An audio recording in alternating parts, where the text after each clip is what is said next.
Patingin ako ng sa likod. Saan bang sinasabi niyong poste?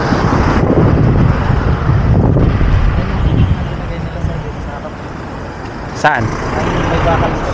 Yung actual natin. Ito sir. Ito yung likod ba? Dito. Yung poste. Kailangan mo mag-stick para mag-usok.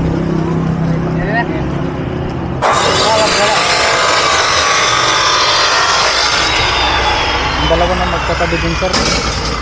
Tapos yung isa na linagay. Yung marka nila sir nandito. Sa may Tapos pansit. ito.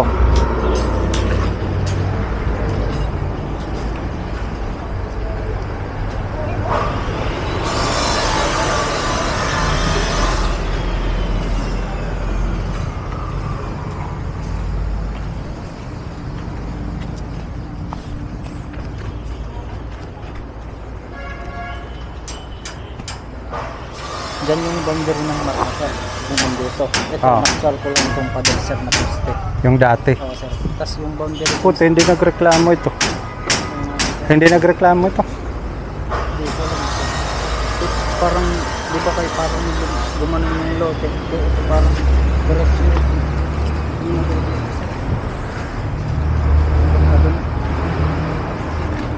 Tapos yun yung marka sir sa pader. Ayun, sa loob sila naglagay doon. Saan?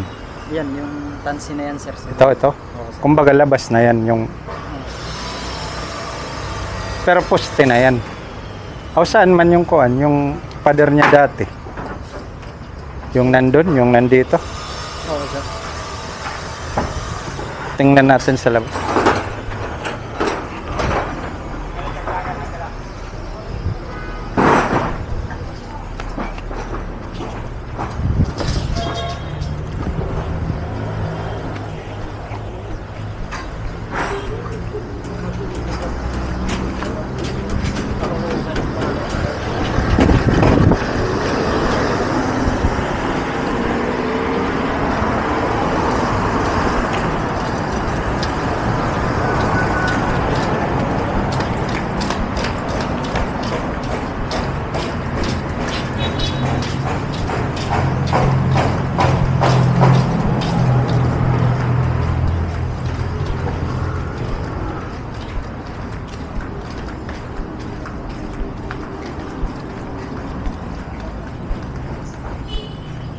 Bali dito. Dito siya. Ito sir. Dito. Nasa loob. Itong loob mismo ng poste hindi nakasama dito sa labas yan. Dito hanggang dito daw. Diretso dun sa poste daw din sir. Sabi mo. Dito man ako nag-control sir. May bakal dito. Ito. Yung photos nila.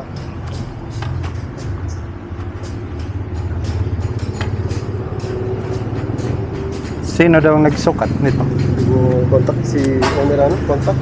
Ha? Si owner ang contact.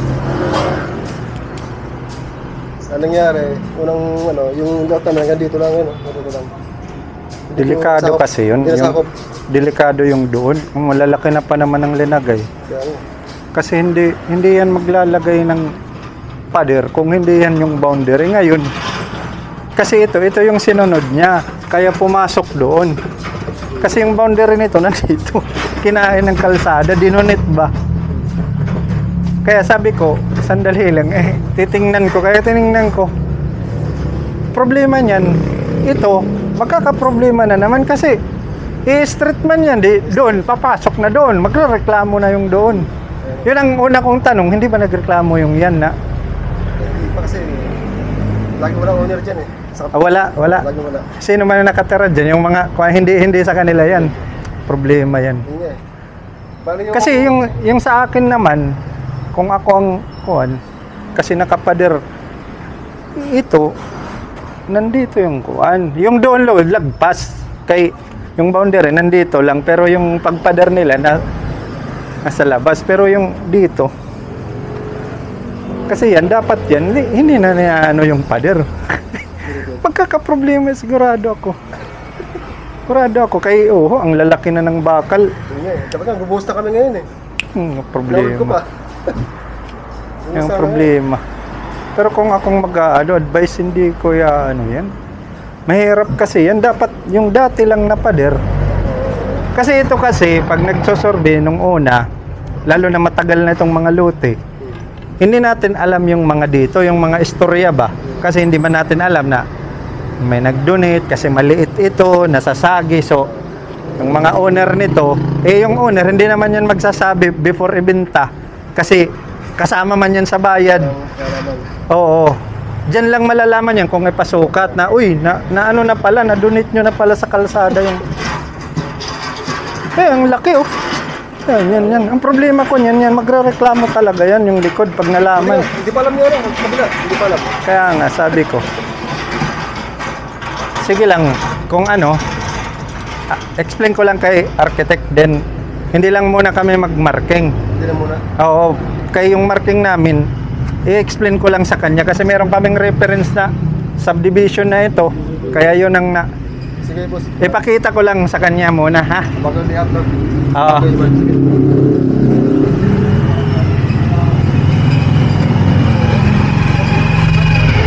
Padaan muna kayo sa bahay, may papatid si ma'am na. Well, sir, na lang kami sa bahay sa karoon ng video ko sa papa. Tapos kumando lang kami sa member, sir.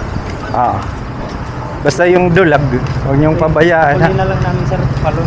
Ano yung palong, sir? Kalsada? Kalsada lang, parang road right of way. Doon sa mapa, kalsada lang. Apo, sir.